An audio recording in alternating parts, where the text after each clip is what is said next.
देख रहे थे। सीधे तौर पर चुनाव आयोग ने कहा है कि भारत के प्रत्येक मतदाता के साथ चुनाव आयोग है और कोई भी पात्र मतदाता मतदान करने से ना छूटे और कोई भी गैर मतदाता वो मतदाता सूची में शामिल ना हो, यह चुनाव आयोग सुनिश्चित करेगा। सीधे तौर पर नाम ना लेते हुए राहुल गांधी के सभी आरोपों को निराधार बताते हुए कहा कि अभी भी 1 हफ्ते का समय है।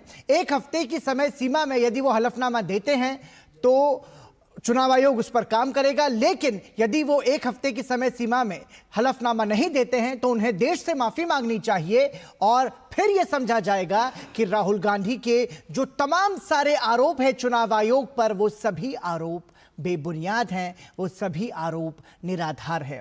मुख्य निर्वाचन आयुक्त ज्ञानेश कुमार ने सीधे तौर पर कहा कि भारत का लोकतंत्र दुनिया का सबसे बड़ा लोकतंत्र है। उन्होंने कहा कि चुनाव आयोग लगातार भारत के लिए, मतदाताओं के लिए काम करता है। वोट चोरी जैसे शब्दों से जनता को गुमराह करने की कोशिश की जा रही है, यह कहना था ज्ञानेश कुमार का। सीधे तौर पर उन्होंने कहा कि वोट चोरी जैसे आरोप संविधान का अपमान है और ऐसे आरोप लगाने वालों को देश से माफी मांगनी चाहिए। राजनीतिक दलों द्वारा भ्रम फैलाने की कोशिश की जा रही है। किसी भी एक राजनीतिक दल का नाम नहीं लिया, ना राहुल गांधी का नाम लिया। उन्होंने कहा कि मतदाता सूची को लेकर जो भी आपत्ति है, अब भी 15 दिन का समय है, उन सभी आपत्तियों को दर्ज किया जाए। चुनाव आयोग के लिए कोई भी पक्ष या विपक्ष नहीं है, सभी समकक्ष है। ज्ञानेश कुमार ने कहा एसआईआर प्रक्रिया में सभी मतदाता, बीएलओ, राजनीतिक दलों की भूमिका है, सभी की सामूहिक जिम्मेदारी है। हम सभी को मिलकर देश के लिए काम करना है। मतदाता सूची में सुधार की लंबे समय से मांग की जा रही थी, इसीलिए एसआईआर किया गया। सभी के द्वारा नामित 1.6 लाख बीएलए ने मिलकर मसौदा सूची तैयार की है। और जो ये कहा जा रहा है कि जो सामने आया कि 20 लाख 22 लाख मतदाता मर गए, तो ये अभी का आंकड़ा नहीं है। बीते 20 सालों में 22 लाख मतदाताओं की मौत हुई है और ये जानकारी अब सामने आई है, जिसे अब ठीक किया जा रहा है। एसआईआर के जरिए डुप्लीकेट एपिक नंबर खत्म होंगे, ये चुनाव आयोग का कहना है। और सीधे तौर पर कहा कि आरोप लगाने वाले देश से माफी मांगे या फिर हलफनामा दें। 7 दिन के अंदर आरोप लगाने वालों को हलफनामा देना होगा, नहीं तो यह समझा जाएगा कि ये सभी आरोप बेबुनियाद और निराधार हैं। स्पष्ट तरीके से चुनाव आयोग ने अपनी बात रखी है। उन्होंने कहा है कि चुनाव आयोग किसी के भी झूठे आरोपों से डरने वाला नहीं है। चुनाव आयोग हर मतदाता के साथ चट्टान की तरह खड़ा है। समय रहते त्रुटियों को बताना जरूरी है, यह मुख्य निर्वाचन आयुक्त ज्ञानेश कुमार का कहना है। बिना सबूत के आरोप लगाने वालों से चुनाव आयोग नहीं डरता, इसलिए आरोप लगाने वाले या तो हलफनामा दें या फिर देश से माफी मांगे। और सीधे तौर पर कहा गया है कि 7 दिनों के अंदर अंदर आरोप लगाने वाले हलफनामा दें, नहीं तो फिर देश से माफी मांगे और फिर यही समझा जाएगा कि ये जो आरोप लगाए गए हैं ये बेबुनियाद हैं और ये आरोप निराधार हैं। सबसे बड़ी बात ये भी कही है कि इतना सारा जो बवाल इसको लेकर के चल रहा है, संसद से लेकर सड़क तक हमने देखा कि इस पर हंगामा किया जा रहा है, लेकिन अभी तक किसी भी राजनीतिक दल ने चुनाव आयोग के सामने किसी तरह की कोई आपत्ति दर्ज नहीं कराई है। 1 सितंबर तक का समय चुनाव आयोग ने दिया है। मुख्य चुनाव आयुक्त ज्ञानेश कुमार का कहना है कि 1 सितंबर तक जो भी कमियां, जो भी त्रुटियां आपको लग रही है वो हमारे सामने रखें, हम उसमें सुधार करेंगे। उन्होंने कहा कि दुनिया की सबसे बड़ी मतदाता सूची हमारे पास है। भारत दुनिया का सबसे बड़ा लोकतांत्रिक देश है और ऐसे लोकतांत्रिक देश में पूरी निष्पक्षता के साथ, पूरी गंभीरता के साथ, पूरी सजगता के साथ चुनाव आयोग काम कर रहा है और उस पर इस तरीके के आरोप लगाना निराधार है, गलत है।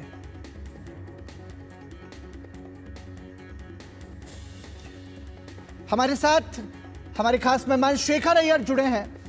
सर, स्पष्ट रूप से हमने देखा कि इतनी लंबी प्रेस वार्ता में ज्ञानेश कुमार ने सीधे तौर पर यह स्पष्ट करने की कोशिश की है कि जो तमाम सारे आरोप लगाए जा रहे हैं वो गलत हैं और यदि आपके पास कोई ठोस उसका आधार है तो आप हलफनामा दें, अदरवाइज आप 7 दिन के भीतर माफी मांगे।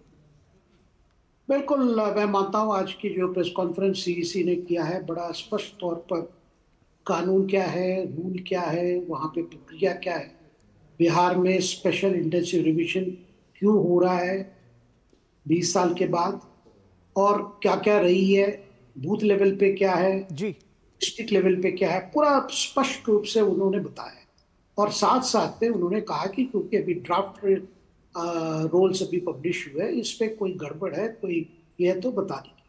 दूसरी बात, उन्होंने भी ये स्पष्ट कह दिया कि चुनाव, एक्चुअल चुनाव जो है रूल्स वो अलग है, और जो मतदाता की सूची को लेकर जो बातें हैं वो अलग है। ये दोनों मिक्स नहीं करनी चाहिए। जी। और हर राजनीतिक पार्टी जिम्मेदारी बनती है कि अपने बूथ लेवल पे चेक करके उनको देखना है कि ये ड्राफ्ट ठीक है कि नहीं है। जी। और साथ साथ उन्होंने ये भी कहा कि ये जिम्मेदारी ये भी बनती है कि आप कोई बड़े आरोप लगा रहे हैं और स्वयं इलेक्शन कमीशन को ही चार्ज कर रहे हैं, तो उसके हिसाब से, और आप उस कॉन्स्टिट्यूएंसी की वोटर भी नहीं है। देखिए, सबसे बड़ी बात, अगर आप उस कॉन्स्टिट्यूएंसी की इलेक्टर नहीं है, जी। उस कॉन्स्टिट्यूएंसी को बिलोंग नहीं करते और आरोप लगा रहे हैं, तो फिर आपके लिए ही ये वाला आपको फॉर्म 7 भरना है जिसपे एफिडेविट आता है। तो मुझे लगता है कि अभी स्पष्ट बात है इसमें। मुझे लगता है कि सीईसी तरफ से इलेक्शन कमीशन की ये क्लैरिटी जो बड़ी आ गई है जी। कि भाई ये क्या एलिगेशन क्या है, क्यों इस तरह की कंट्रोवर्सी हो रही है, उसमें स्पष्टता आ गई है। अब राजनीतिक पार्टीज को ये सोचना है कि लगातार इलेक्शन कमीशन को घटकरे खड़ा करना, बिना रूल को समझे हुए या सूची को समझे हुए कि क्या है, और वहां पे जो जो जो ऑब्जेक्शन जहां करनी है वहां ना करना। और दूसरी बात, चुनाव होने के बाद 45 दिन है हर कैंडिडेट के पास, जो पराजय हुए हैं उनके पास 45 दिन जी। का समय, उसको इलेक्शन पिटिशन डाल सकते हैं हाई कोर्ट में जाके। वो भी नहीं किए। उसके बाद अगर इस तरह के एलिगेशन ला रहे हैं बिना कोई सबूत, तो फिर इलेक्शन कमीशन हर वैसे कंप्लेंट को उसको कंप्लेंट के तौर पर नहीं देख सकते, तो वो एलिगेशन बन जाता है। एक होता है कंप्लेंट, दूसरा होता है बड़ी आरोप। आरोप के लिए आपको एफिडेविट देना क्यों पड़ेगा, उसको आज सीईसी ने एक्सप्लेन किया है। इसके साथ साथ शेखर साहब, सीधे तौर पर उन्होंने कहा कि चुनाव आयोग जितनी गंभीरता से काम करता है उसका एक उदाहरण देते हुए उन्होंने बताया कि गिर के जंगलों में रिमोट एरिया पर एक मतदाता के लिए चुनाव आयोग की पूरी टीम जाती है। अरुणाचल प्रदेश के एक सुदूर गांव में चुनाव आयोग की पूरी टीम 1.5 दिन की ट्रैकिंग करके जाती है और एक मतदाता का मतदान लेकर के पूरी प्रक्रिया के साथ आती है। तो इतनी गंभीरता के साथ, इतनी संवेदनशीलता के साथ जब चुनाव आयोग काम करता है और जब जब वो भारत के सबसे बड़े लोकतंत्र के लिए काम कर रहा हो, ऐसे में इस तरीके के आरोप बगैर किसी आधार के लगाना, तो ये सीधे तौर पर संवैधानिक व्यवस्थाओं का अपमान जो चुनाव आयोग कह रहा है, और यह भी कह रहा है कि यदि आप हलफनामा दें और नहीं तो फिर माफी मांगे, आपको स्पष्टीकरण तो देना होगा कम से कम, नहीं तो यह समझा जाएगा कि आपके आरोप निराधार हैं। 7 दिन की समय सीमा। देखिए, आप अगर आरोप लगा रहे हैं, देखिए आरोप किस पर लगा रहे हैं? आप इलेक्शन कमीशन पर लगा रहे हैं। वो इलेक्शन और जिस वो चुनाव के दौरान जो ऑफिसर्स काम किए, जी। जो कर्मचारी काम किए, उन पर आरोप लगा रहे हैं। और ये भी बता रहे हैं कि लिस्ट में अगर 2 जगह पर नाम है, इसका मतलब नहीं है कि वो फलाना इलेक्टर वोटर ने 2 बार वोट किया है। उसका सबूत क्या है कि किसी ने 2 बार वोट किया है। जी। और दूसरी बात उन्होंने कहा, अगर आप कह रहे हो कि 1 लाख वोटर, जैसे सेंट्रल बेंगलोर को लेकर जो राहुल गांधी ने बड़ा आरोप लगाया कि 1 लाख वोट चोरी करके एक पार्टी से दूसरी पार्टी को दी गई है, जी। यानी कांग्रेस से 1 लाख वोट वहां कांग्रेस, और इलेक्शन कमीशन ने किया है। लेकिन जो चुनाव की प्रक्रिया है, कैसे आप किसी को वोट यहां से वहां ट्रांसफर कर सकते हो? और दूसरी बात, अगर 1 लाख वोटर पर आप शक कर रहे हो, तब 1 लाख वोटर को भी नोटिस देना पड़ेगा। तो देंगे तो किस रूप से देंगे, किस आधार पर देंगे, जी। उसकी भी उन्होंने बड़ी स्पष्टता से बताई। देखिए, एक बात आ गया सामने, क्योंकि बार बार सवाल आ रहा है कि इलेक्शन कमीशन को इस राजनीतिक बहस में क्यों शामिल होना पड़ा। यह सवाल आ रहा है बार बार, आज प्रेस कॉन्फ्रेंस क्यों जरूरत पड़ी। देखिए, मामला तो इलेक्शन कमीशन, जब सीईसी ने इस प्रेस कॉन्फ्रेंस को शुरू किया, उन्होंने कहा इलेक्शन कमीशन किसी पार्टी की पक्ष में नहीं है, ना इस पक्ष है उस पक्ष, जी। निष्पक्ष है, तो किसी पक्ष का नहीं है। तो फ्री एंड फेयर इलेक्शन का मतलब यह है कि इलेक्शन कमीशन एक कॉन्स्टिट्यूशनल बॉडी है जिसका काम चुनाव कराना है, और चुनाव कराना है और उसका दायित्व यह बनता है जो भी एलिजिबल वोटर है, जो इलेक्टर है, वो जाके मतदान दे। इसलिए तो ये व्यवस्था की जाती है, अरुणाचल हो, सिक्किम हो, लद्दाख हो, कई दूर दूर इलाके में एक पोलिंग टीम जाती है एक वोट के लिए। तो ये उनकी दायित्व बनता है। दूसरी काम जो इलेक्शन कमीशन की है कि वोटर लिस्ट में जो वोटर वही बन सकते हैं जो 18 साल से ऊपर हो, दूसरी भारतीय नागरिक हो। ये भी जो दायित्व कॉन्स्टिट्यूशन ने दिया है, हमारे संविधान ने वही किया है। ठीक है, बिल्कुल ठीक है। हमारे साथ हमारे दो सहयोगी जुड़ चुके हैं, हमारे साथ कुमार आलोक और ऋषि कुमार भी जुड़ चुके हैं। ऋषि, सबसे पहले आपसे समझना चाहेंगे, देखिए प्रेस वार्ता के दौरान ज्ञानेश कुमार ने बहुत ही स्पष्ट शब्दों में कहा है कि चुनाव आयोग जो है भारत के मतदाताओं के लिए, भारत के लोकतंत्र के लिए काम कर रहा है और किसी तरह के झूठे आरोपों से वो डरता नहीं है। लेकिन इस तरीके के आरोपों से भ्रम की स्थिति पैदा हो रही है, ये बहुत ही महत्वपूर्ण है। और स्पष्ट रूप से जो बड़ी बातें ज्ञानेश कुमार ने कही है, क्या संदेश दे रही हैं आपकी नजर में? देखिए, जिस तरीके से चुनाव आयोग लगातार बिहार में जो एसआईआर की प्रक्रिया शुरू हुई उसके बाद निरंतर मीडिया को जानकारी देता रहा है और एसआईआर से संबंधित जितने भी आंकड़े हैं वो पब्लिक किए गए। लेकिन इस सब के बावजूद चुनाव आयोग के ऊपर आरोप दर आरोप और इस तरीके की जो बातें देखने को मिली, तो मुझे लगता है आयोग को ये उचित लगा कि अब उसका सीधा जवाब प्रश्नों के माध्यम से, मीडिया के प्रश्नों के माध्यम से दिया जाए, क्योंकि बहुत सारे ऐसे सवाल थे जिनको लेकर आयोग अपनी प्रेस रिलीज के माध्यम से स्पष्ट करने में उतना सक्षम नहीं था, क्योंकि बहुत सारी चीजें बातों से ही निकल कर आती हैं। तो इसलिए मुझे लगा कि ये जो प्रेस कॉन्फ्रेंस है एक मैसेज है अपनी प्रोसेस को क्लियर करने की। मुझे जहां तक लगता है कि हम जो प्रोसेस अपनाई गई है वो कानून सम्मत है, और इस पूरे के पूरे प्रोसेस में मुझे अगर इस प्रेस कॉन्फ्रेंस का अगर सार निकाला जाए तो यही है कि जो वोटिंग है और जो मतदाता सूची है, ये दो अलग अलग कानून से गवर्न होती है।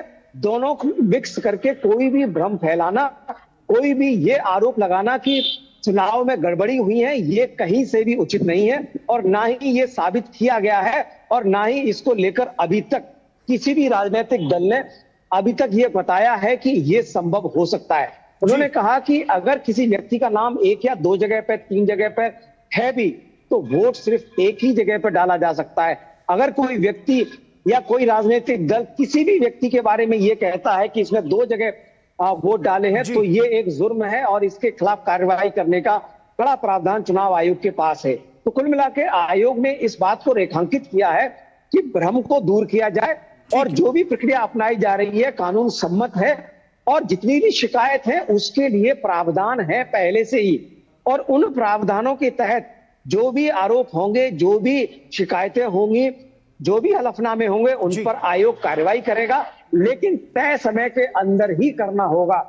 अगर आप उसके बाद करते हैं तो उसका निपटान करना आयोग के लिए संभव नहीं होगा। ठीक है, 1 सितंबर तक का समय दिया है चुनाव आयोग ने। कुमार आलोक, आपसे समझना चाहेंगे, देखिए 1 सितंबर तक का है कि आप जो है, जो भी आपकी त्रुटियां हो उसके बारे में हम जानकारी देंगे, हम सुधार करेंगे, उसको लेकर के काम करेंगे। लेकिन कुमार आलोक, देखिए सबसे बड़ी बात कही है चुनाव आयोग ने, हम ना तो पक्ष के साथ हैं ना विपक्ष के साथ हैं, हम निष्पक्ष हैं। और इस निष्पक्षता के बीच ही जिस तरीके के झूठे आरोप लगा रहे हैं वो पहली बात तो गलत है, और यदि आपके पास में कोई सबूत है तो वो सबूत लेकर के आए। और किसी भी राजनीतिक दल ने अभी तक एक भी आपत्ति दर्ज नहीं कराई है, इसका क्या मतलब है? बात है कि आज जब चुनाव आयोग ने प्रेस कॉन्फ्रेंस शुरू की, लगभग 1.5 घंटे तक प्रेस कॉन्फ्रेंस चली, और हर एक पत्रकार, जो भी पत्रकार वहां पे थे मौजूद, चाहे वो बड़े चैनल के थे या छोटे चैनल के थे, सबका उन्होंने जवाब दिया, और बिल्कुल दूध का दूध और पानी का पानी जिसे कहते हैं, चुनाव आयोग ने उसका जवाब दिया। एक जो इंटरेस्टिंग चीज जो विपक्ष लगातार दिखा रहा है नंबर 0 नंबर एड्रेस को, तो 0 नंबर एड्रेस को भी उन्होंने एड्रेस किस बेहतरीन ढंग से किया, वो देखने वाली बात थी। लेकिन हमारे पास इस समय भारतीय जनता पार्टी की राज्यसभा सांसद धर्मशिला गुप्ता जी हैं, बिहार महिला मोर्चा के अध्यक्ष भी हैं, और काफी तल्लीनता से वो इलेक्शन कमीशन का जो पीसी है उसको वो देख रही थी। हम सीधे चलते हैं धर्मशिला गुप्ता जी के पास, राज्यसभा सांसद। मैम, आपने देखा पूरा प्रेस कॉन्फ्रेंस देखा, और पहले भी आप मुकाबला करते आ रही हैं कांग्रेस से या विपक्षी दलों से एसआईआर के मुद्दे पर, क्या कहेंगी आप? सबसे पहले भारत के सभी मतदाता बंधु को नमस्कार करते हैं, और हमारे देश के लोकतंत्र का मंदिर है चुनाव आयोग, उनको धन्यवाद देते हैं और बधाई देते हैं कि जिस निष्पक्षता से उन्होंने आज मतदाता सूची से अवैध वोटर को हटा करके जो जिस राज्य के वासी हैं, जो जिस कंस्टिट्यूएंसी के वासी हैं, उनका नाम उस मतदाता सूची में दर्ज करा रहे हैं। और सबसे बड़ी बात, जो विपक्ष राहुल गांधी जी और तेजस्वी यादव जो चिट्ठी लेकर के घूम रहे हैं पूरे देश में, तो उनके पास सबूत क्या है? चुनाव आयोग तो चुनौती दे रही है